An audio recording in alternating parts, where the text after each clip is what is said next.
पाकिस्तान और अफगानिस्तान का फौरी जंगबंदी पर इत्तेफाक। दोनों ममालिक पायदार अमन इस्तेहकाम के लिए मैकेनिज्म बनाने पर रजामंद। बातचीत के लिए 25 अक्टूबर को इस्तांबुल में दोबारा बैठक लगेगी। अफगानिस्तान से दहशतगर्दी का सिलसिला फौरी बंद होगा। हमसाया मुल्क एक दूसरे की सरजमीन का एहतराम करेंगे।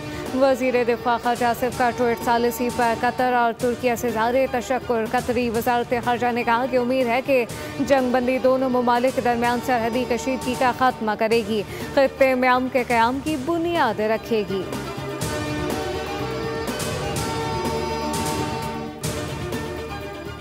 पाकिस्तान हमारी रेड लाइन है, किसी को मुल्क की तरफ मैली आंख से देखने नहीं देंगे। कौम के बेटे अपनी जानों की परवाह किए बगैर वतन की हिफाजत कर रहे हैं। नवाज शरीफ की वज़ीर आज़म शहबाज शरीफ से गुफ्तगू। मुल्क की मजमूई सियासी सूरत हाल पर तबादला ख्याल किया।